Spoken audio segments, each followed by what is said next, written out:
Oi pessoal, eu sou a professora Annelise. No vídeo de hoje a gente vai falar de feudalismo, mas antes se inscreve aqui no canal, ativa o sininho para você receber os vídeos novos. Não se esquece, toda quinta-feira a gente tem vídeo novo.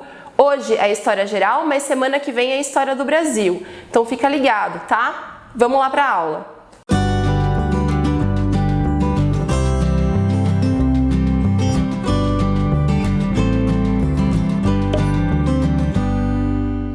O feudalismo é um longo período que vai do século V até o século XV. A gente divide esse longo período em dois: Alta Idade Média e Baixa Idade Média.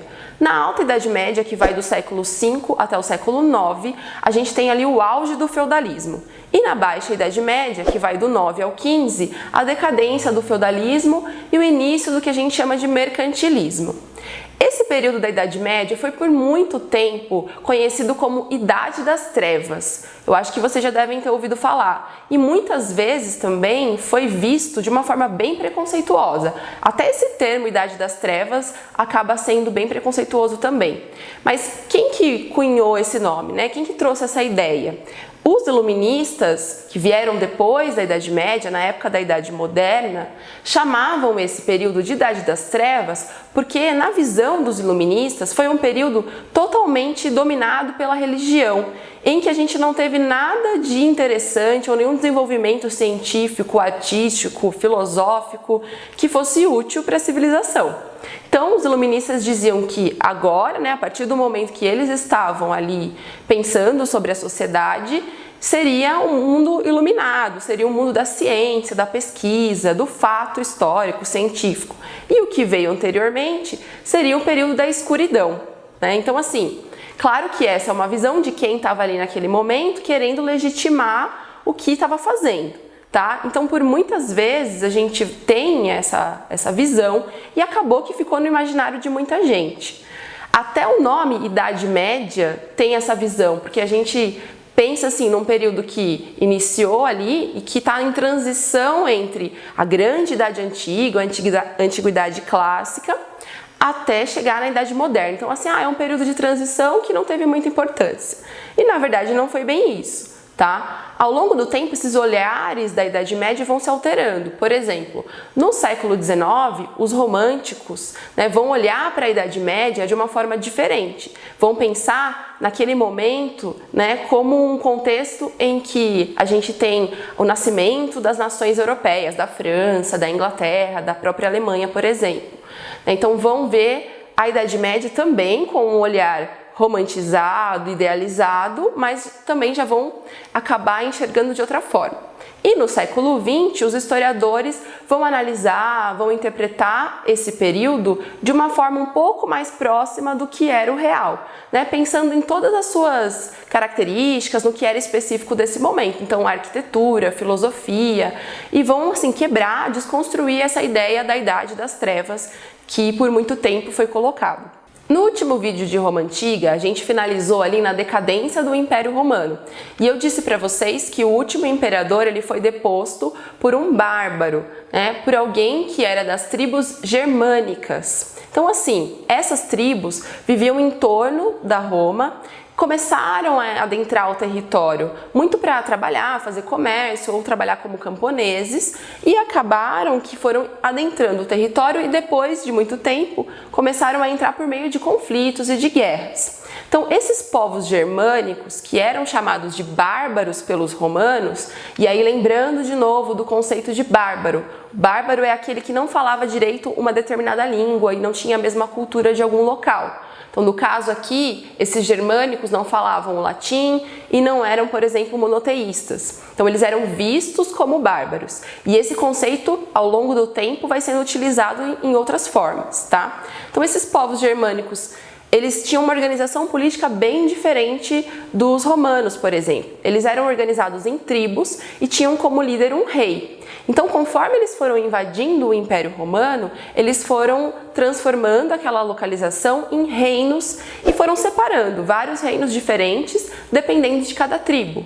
Então, os reinos mais importantes que a gente vai ter nessa época vai ser os reinos dos ostrogodos, dos visigodos e dos francos.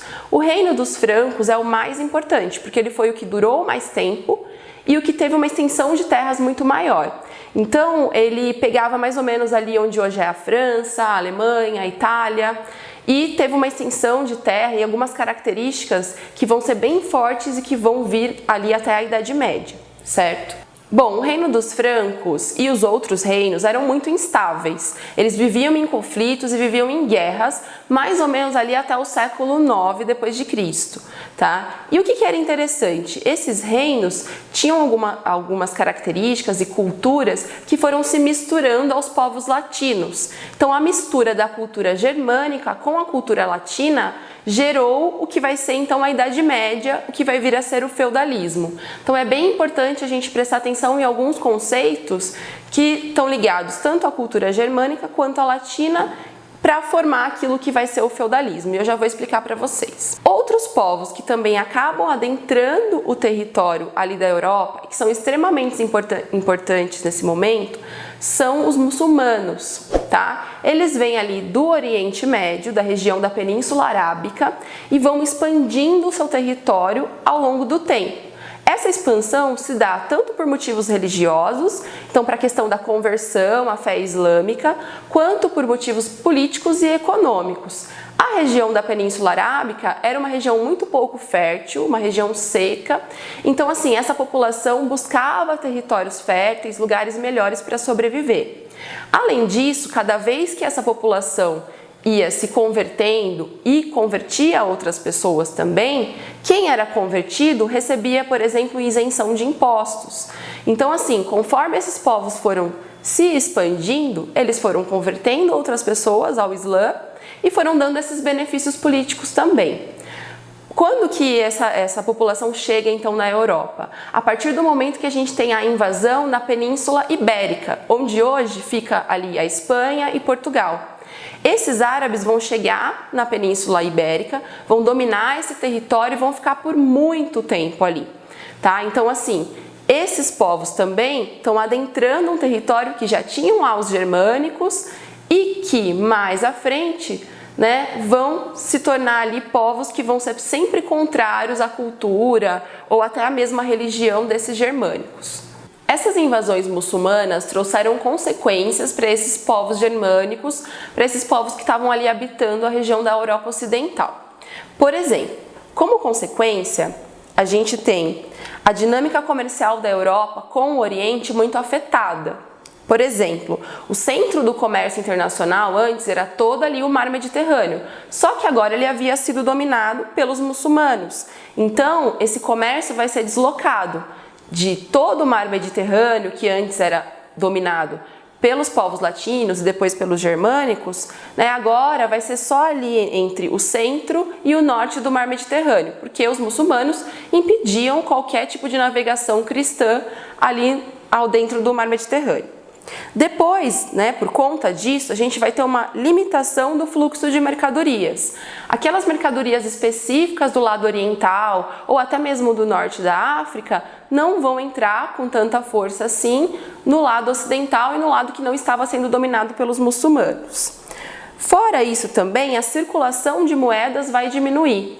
Por conta desse comércio também diminuindo, desse fluxo de mercadorias que não estava entrando mais, né, a população vai focar mais na plantação, na agricultura de subsistência. Então não tinha necessidade mais da circulação de moedas. Por conta dessas invasões, tanto dos muçulmanos quanto desses povos germânicos, a Alta Idade Média teve algumas características específicas e que vão influenciar no processo do feudalismo. Por exemplo, houve uma diminuição demográfica. Essas guerras, esses conflitos todos fizeram com que a população diminuísse muito, tá? Fora isso, a gente tem também a limitação comercial. Como eu disse, esses povos muçulmanos vão acabar bloqueando o comércio entre o Oriente e o sul da Europa, e aí a população vai se concentrar mais na questão da subsistência, da agricultura para isso, tá? E por último, a gente tem o processo de ruralização, que é a fuga dessa população que vivia nas cidades ou nas vilas para o campo, como uma forma de se proteger dessas invasões e também como uma forma de sobrevivência, tá? Durante esse período existia um medo muito grande de invasões, de guerras, então a população acabava se sentindo mais segura nesses locais mais afastados, tá? E tudo isso que eu comentei com vocês vai dar origem ao processo do feudalismo. Bom, mas como se deu então o feudalismo e o que é o feudalismo? Para a gente entender melhor, a gente precisa pensar que durante a conquista dos povos germânicos e principalmente no reino dos francos, que eu disse para vocês que foi o reino que mais se estendeu e foi o mais importante, a gente teve um processo de doação de terras, tá? Então os reis dos francos geralmente doavam terras para outros nobres que faziam parte do exército, que eram militarizados, para que os reis tivessem a fidelidade dessa nobreza. Então eles iriam lutar, por exemplo, numa guerra, conquistavam um grande território e como recompensa o rei doava pedaços de terra para esses nobres. Esses nobres, em troca, deviam fidelidade ao rei. Então se o rei fosse para alguma outra guerra ou necessitasse de algum outro apoio, essa nobreza teria que apoiar o rei, afinal ela ganhou esse território, tá? Esse processo de doação de terras para outros nobres vai acabar tirando o poder do rei. Não significa que o rei não existia, que ele não era importante, mas significa que ele foi perdendo o seu poder político aos poucos. Por quê? Esse nobre que tinha esse território, ele governava, administrava, cobrava os impostos dentro do seu território sem a interferência do rei. Então, aos poucos vai acontecer um processo que a gente chama de descentralização do poder do rei. Ele sai do centro ali, ele continua uma figura importante, mas ele vai perdendo ali a sua força política. Vocês podem me perguntar, mas de que valia a pena o rei então dividir esse território se ele vai perdendo o poder dele? Ele consegue apoio militar, ele consegue defesa militar no momento de várias invasões e de várias guerras, como a gente já comentou aqui. Então era um benefício bom para todos, tanto para o rei quanto para a nobreza. Esse processo acabou formando uma nova política, um novo tipo de política, que é o feudalismo. O que seria o feudalismo, então? O feudalismo tem origem, então, nos povos germânicos, esses que doavam as terras, os francos, e nos povos latinos também. Essa mistura de culturas acabou levando à prática da doação de terras, que vai descentralizar o poder do rei e que vai trazer uma nova perspectiva social. Essa estrutura de poder, então, ela acaba sendo transferida para os nobres. Os nobres recebem as terras, que são os feudos, em troca de fidelidade ao seu senhor. Então é assim que funciona. A doação de terra só acontece de nobre para nobre. O rei ou o doador das terras é chamado de suzerano. O suzerano doa as terras para um outro nobre, que é chamado de vassalo. O vassalo, ele se torna então o senhor das terras. Ele deve fidelidade ao seu suzerano. Então, por exemplo, se o seu suzerano entrar em uma guerra, ele vai junto nessa guerra. Se o seu suzerano precisar se armar para esse conflito, né, de uma armadura, de uma espada, o vassalo precisa dar, essas condições para o seu suzerano.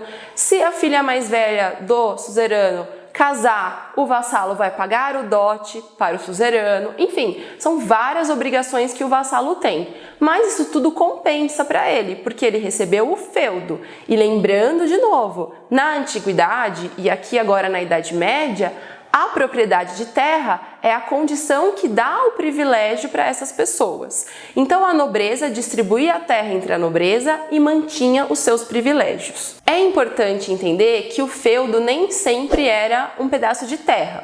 Poderia ser, por exemplo, um cargo ou uma posição política que o vassalo receberia.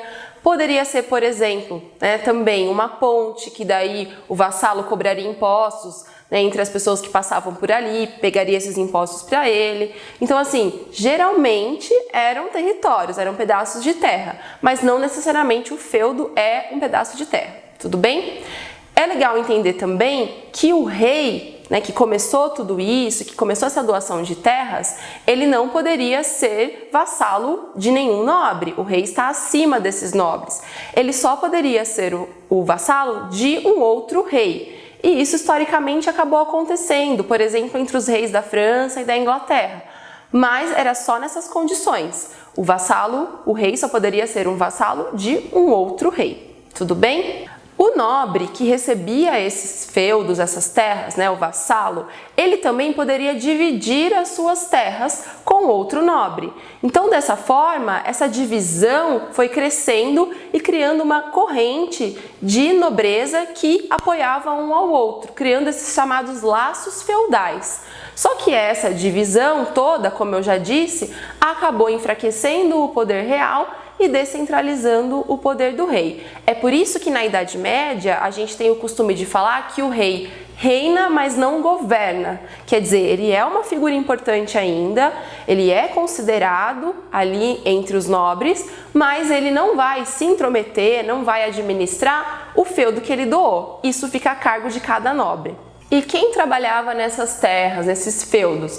Obviamente que não era a nobreza, tá? A nobreza, ela vivia para a guerra, ela vivia num treinamento de guerra o tempo todo. Quem trabalhava eram os servos. Quem eram os servos? Os servos trabalhavam para o seu senhor e não podem ser considerados como escravos, por exemplo. Por quê? Eles não podiam ser vendidos ou trocados.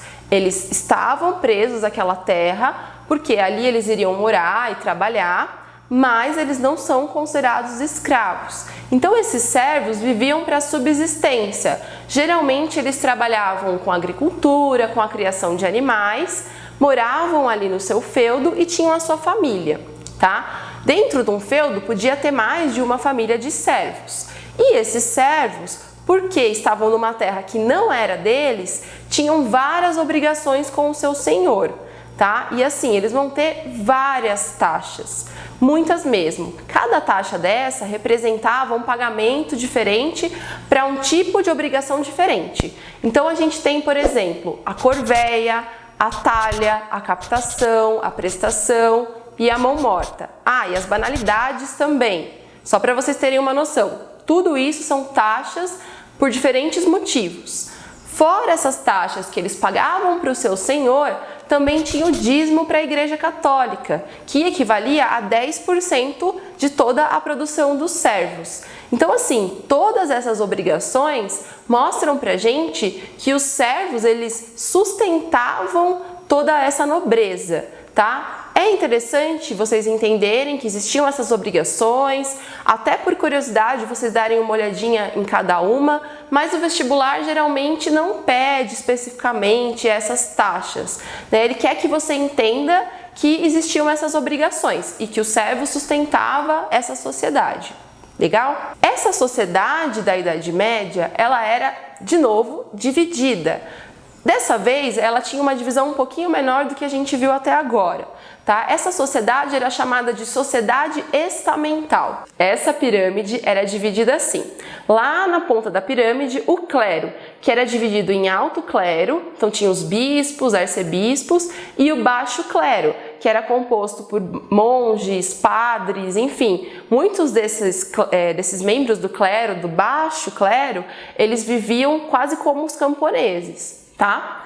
No meio ali da pirâmide a gente vai ter então a nobreza, esses guerreiros, esses senhores feudais, e na base os servos, tá? Então pode perceber ali, os servos eram a maioria e sustentavam o clero e a nobreza. Geralmente o clero e a nobreza vinham da mesma origem. Eles eram filhos de nobres, geralmente o filho mais velho recebia o feudo, ia cuidar das terras, e o filho mais novo entrava para a Igreja Católica. Então, essa sociedade, ela tinha como característica a não mobilidade social, ou seja, o servo, ele sempre seria um servo, porque esse lugar onde ele trabalhava, esse feudo, ia ficar para o filho dele quando ele morresse, e assim vai. E o nobre sempre seria nobre, porque ele herdaria, né, dos seus pais esse título de nobreza. A ideia dessa sociedade ser ali estável e não ter mudança também foi muito justificada pela Igreja Católica. Então, por que esses servos, que eram maioria, de repente não se revoltavam? Tá? Por muito tempo, a Igreja Católica, que pensava essa sociedade e que dava as bases ideológicas para essa sociedade, ela acabou justificando o porquê que cada um estava ali nessa posição da pirâmide. Tem um texto muito famoso que é de um bispo da época, da Idade Média, que direto cai no vestibular, no Enem, aparece ali nas questões, em que a gente tem a justificativa ideológica da igreja para essa sociedade estamental. Ele fala assim: a casa de Deus, que cremos ser uma, está dividida em três. Uns oram, outros combatem e outros, enfim, trabalham. Os serviços prestados por uma das partes são a condição da obra das outras duas, e cada uma, por sua vez, se encarrega de aliviar o todo. É assim que a lei tem podido triunfar e que o mundo tem podido gozar de paz. Esse texto mostra muito ali o lugar de cada um dentro da sociedade. Então, quando ele diz que uns oram, ele está falando ali do clero. Outros guerreiam, ele está comentando da nobreza. E, por fim, outros trabalham, ele está dizendo ali sobre os servos. Então, assim, quando ele coloca que cada um tem o seu lugar e que juntos eles criam uma sociedade mais harmônica, ele está dando essa ideia de conformismo para cada um ali dentro, tá? Então, eu faço a minha parte para ajudar o todo. Tá? É por isso que muitas vezes esses servos tinham essa condição ali e não se questionavam sobre isso. Falando em Igreja Católica, a gente tem que lembrar que no período medieval, a Igreja Católica foi a instituição mais rica, inclusive a que tinha mais feudos, né, durante a Idade Média. Era uma instituição que acabava monopolizando, por exemplo, a escrita, a leitura, a cultura. Então, assim, tudo era pensado por essa Igreja Católica. Então você não tinha o Estado forte, como vai ser mais para frente na Idade Moderna, mas você tem a Igreja Católica às vezes fazendo esse papel de Estado. Como a gente já comentou sobre essa ideia da estrutura social da Idade Média, muitas vezes a própria ideologia da igreja nessa época defendia essa ideia do conformismo. Então, os sacrifícios que você fizesse aqui na terra seriam recompensados depois da morte. Então, por muitas vezes, essa ideia do trabalho, de cada um ter o seu lugar na sociedade, era algo legítimo e que realmente as pessoas acreditavam nesse momento. Então é muito importante a gente entender toda essa influência da Igreja Católica aqui nesse momento e pensar que foi por essa razão que as artes, a literatura, toda a cultura nessa época era voltada mais para a religião. Não é à toa que depois os iluministas vieram com essa ideia de Idade das Trevas, tá? Lembrando que eu falei para vocês no começo do vídeo que a gente divide a Idade Média em Alta e Baixa Idade Média. A partir do ano 1000, a gente vai entrando então ali nesse período conhecido como Baixa Idade Média. É um período de muitas mudanças sociais nesse momento. Teve algumas causas que levaram a essas mudanças. Por exemplo, as invasões, tanto dos árabes quanto dos vikings, dos povos germânicos, vão diminuindo. Isso vai dando mais segurança para a população, que começa, até por muitas vezes, a voltar para as vilas aos poucos, tá? Outra questão que contribui também para essa mudança são as novas técnicas agrícolas. Então, por exemplo, a gente vai ter o arado de ferro, as ferramentas em geral feitas de ferro que davam mais durabilidade ali para o processo agrícola, e isso vai fazer com que haja uma maior produção. Essa maior produção vai gerar excedentes agrícolas e esse excedente vai acabar sendo vendido ou sendo trocado entre os feudos. Era algo que não acontecia anteriormente. Na Alta Idade Média, a gente vai ter ali os feudos preparados para subsistência. Então eles eram autossuficientes. A produção que existia ali era para quem morava dentro do feudo. Agora a gente tem uma mudança, a gente tem um excedente de produção, então muita produção que acaba levando a essa troca entre os feudos. Essa troca entre os feudos também vai trazer, né, a volta das pessoas para a cidade, o crescimento de algumas cidades e até a fundação de vilas que não existiam, e isso vai acabar trazendo também uma mudança até na maneira das pessoas pensarem nesse momento. Geralmente dentro do feudo a gente tinha o castelo onde ficava a nobreza, né? Então assim, com essas mudanças econômicas que foram acontecendo, para ter uma troca muito mais facilitada entre os feudos, entre onde existia o castelo, né, e os muros, a muralha ali do feudo, você vai ter o crescimento dos chamados burgos. Tá? Ali, né, nesse espaço, você tinha a troca e a venda de diversos produtos. E o morador desses burgos era chamado de burguês. Atenção para essa classe social, tá? A burguesia, nesse momento, historicamente, ela está ligada, então, à questão do comércio. Então, o burguês vai ser o morador do burgo que tenha como especialidade a troca comercial. Muita gente nesse momento se interessou por isso, né, por essa mudança. E muitos servos passaram a olhar para esse local, para esse burgo e para esse fazer o comércio de uma forma interessante, porque seria legal se eles conseguissem alterar ali o seu trabalho, né, de servo, de repente conseguir vender, virar um burguês. Tá? Então a gente tem ali, aos poucos, a transformação de uma nova classe social, que é a burguesia.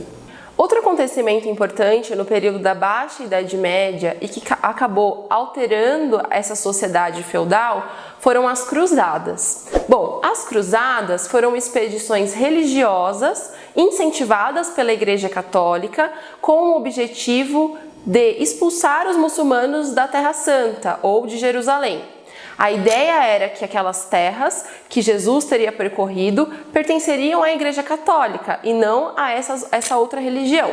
Então, a Igreja Católica vai incentivar os seus fiéis, principalmente os membros da nobreza, a adentrar esse território e expulsar esses muçulmanos de lá. Mas as cruzadas também tinham um outro objetivo, que era econômico. A ideia de que essa burguesia que está crescendo entrasse em contato com o Oriente e conseguisse trazer para a Europa as mercadorias. Então, assim, era uma expedição militar com objetivos religiosos e econômicos. E é por isso que ela vai trazer tanta transformação. Então, a gente tem 4 cruzadas ao longo dos anos, que duram muito tempo, mas que não atingem o seu objetivo religioso. A Igreja Católica não consegue expulsar de fato os muçulmanos.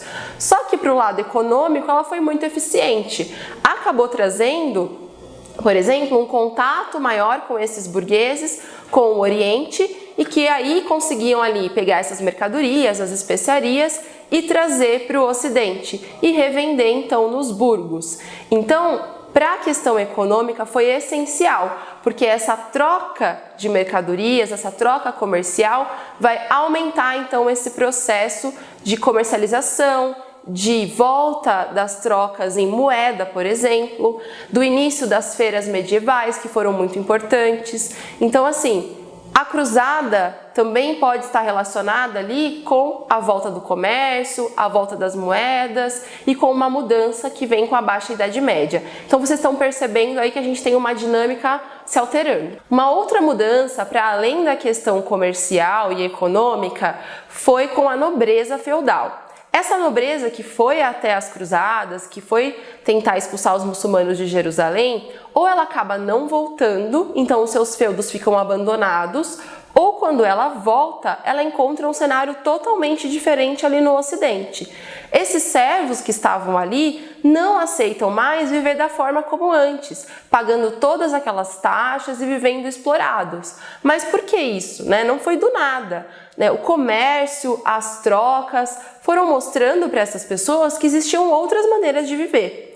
Então, quando a nobreza volta, ela volta e se depara com várias revoltas camponesas. Tá? O camponês ele queria viver de uma outra forma, mudar esse seu status de servo, para camponês, diminuindo essas obrigações. E aí a gente começa a perceber que o feudalismo vai entrando em crise.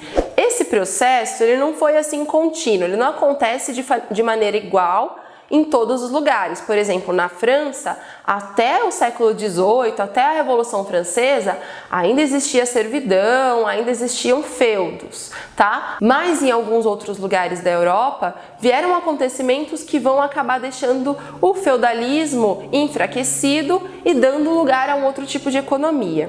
Por exemplo, essa ideia da maior plantação, do excedente agrícola, das técnicas agrícolas, vai levar os servos e vai levar as pessoas para outros lugares para poder plantar. E isso vai acabar alterando também o clima da região.